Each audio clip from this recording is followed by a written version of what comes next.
Hi, Tommy here. So today we're working on the journey exercise. This is the first exercise I like to do to start everybody out with my Kobudo lessons. What we're going to work on today is the very easy version and the easy version.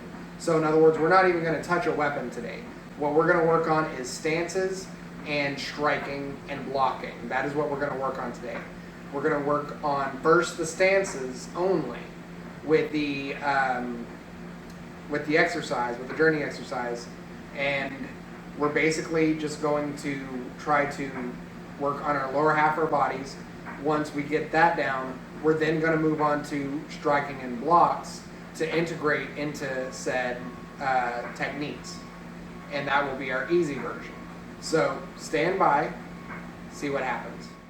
Okay, so step one, we're going to work on linear stance. So what I like to do whenever I'm doing this exercise is I like to find a straight line spot on the floor or put down a piece of tape so I can have something to go along and work on this in a straight line. It helps me measure my feet distance along with the alignment of my stance. So you may not be able to see it on the video, but I'm going to use the floorboards of the floor to do my stance. So I'm going to start out my feet together. I'm going to have one foot behind the other, one heel behind the other.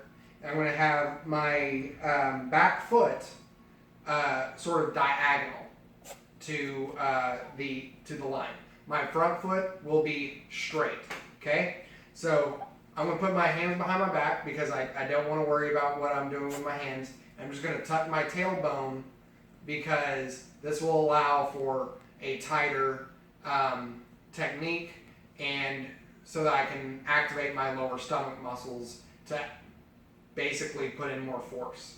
Okay, so tuck tailbone, hands behind my back. I'm just going to take my front foot and come forward and put my weight on my front knee, just like in the video, in I believe episode 2. I'm going to bring my feet up, reset, come forward, same thing.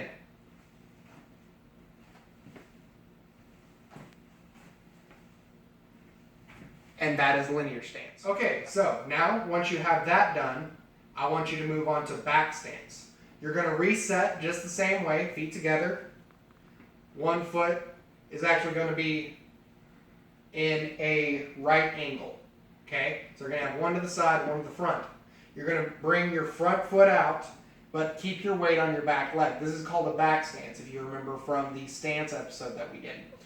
All right, feet back together. I'm going to reset into a right angle with my feet. I'm going to go back into my back stance with my other foot. And if you're doing it properly, your back leg should be shaking. You should feel stress in this muscle right here. Okay? I'm going to do the same thing again and alternate.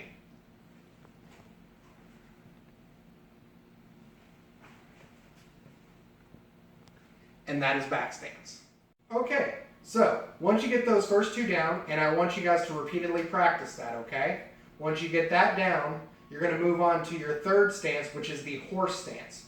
Now, I'm going to have you guys do it a little different from what you would do with a normal karate stance or even a taekwondo stance for this. Because if you're going to be holding a weapon, you're going to have to counterbalance a little bit.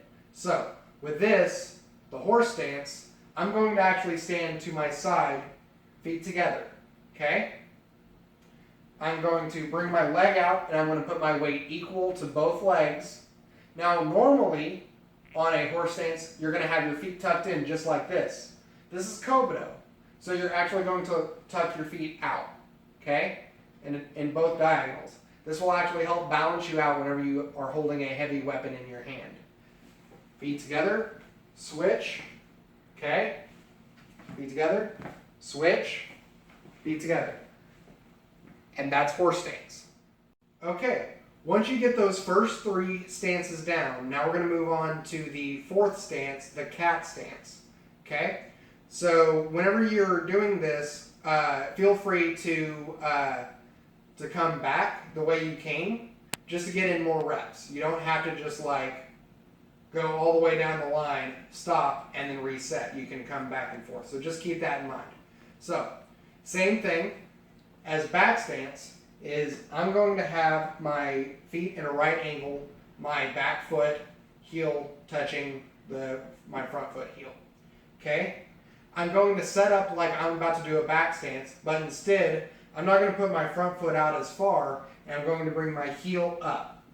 I'm going to be here.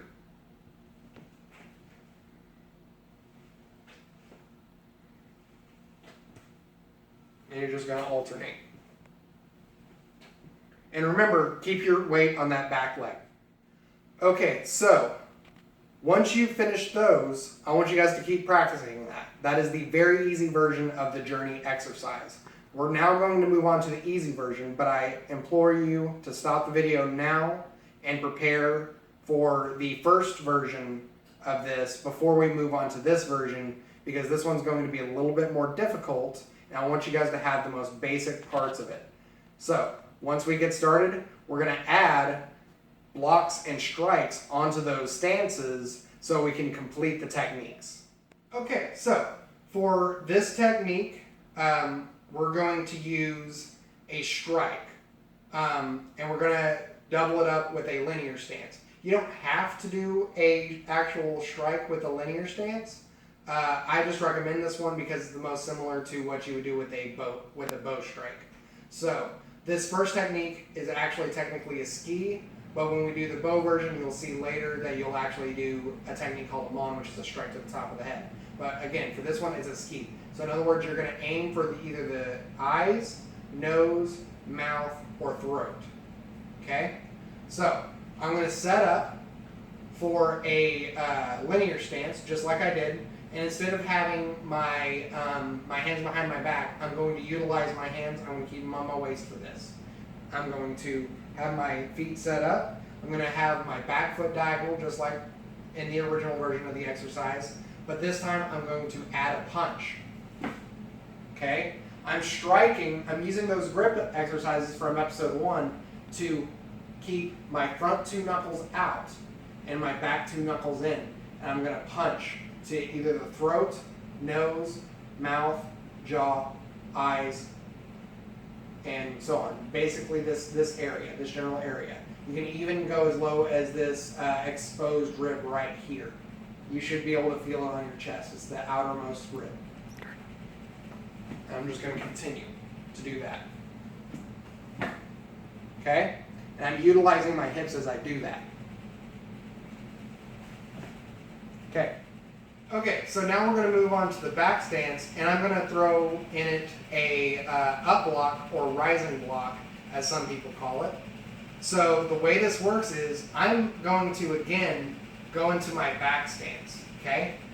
So I'm going to set up, and what I'm first going to do is I'm going to use my back hand to try and block my face first.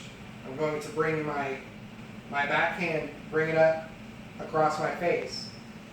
Okay?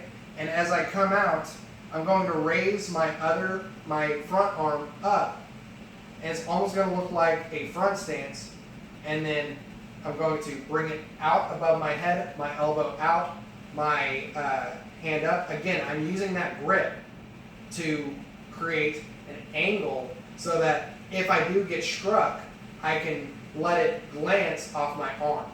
Okay? So I'm going to... Okay? And I'm keeping my weight on that back leg as well.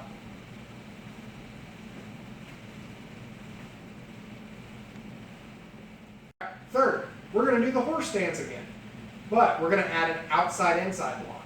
This is actually an arm break. You're actually using one arm to grab your opponent's arm, lock it out, and then use your other arm to strike the elbow. Okay?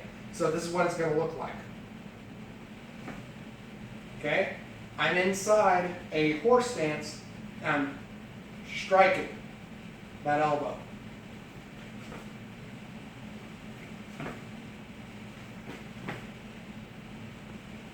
And that's the outside in block with the horse stance. Okay, finally we're going to do the cat stance again, but we're going to add either an inside-outside block or an outward block. I personally prefer the outward block, as it is just more conducive to the techniques that you'll do in the future with this exercise with your actual weapons. So here's how it goes. I'm going to set up for my cat stance again, just like earlier in the video. I'm going to then block my face again with my back hand, and then I'm just going to go into my cat stance and do an inside-outside block, but then I'm just going to turn it into an outward block. Okay? So inside-outside, outward. I'm going to do the same thing. And you'll know if it's an effective block if your shoulder blades are actually pinching together. This will show that you're actually utilizing your entire body into the technique. And don't forget to add those stances. Those stances are extremely important for this technique. And there you go. Okay, and those are the four stances, the four basic stances and the four basic block strikes that you guys need to work on in order to get basically a first strike in Kobudo. Whenever you do that, remember to do it repeatedly, do it a lot. It is the most basic, fundamental part of your journey as a Kobudoka. So this is the end of the video. But hey, while you're here, make sure to like, share, subscribe, and click that bell icon for more notifications. Also, the next episode is going to be either more history on the actual weapons of the of Kobudo weapons, or I'm going to add on to this exercise and go to the medium level version of this exercise. So I'm going to add on with a weapon. So make sure you watch the future videos to get more information on that. Stand by.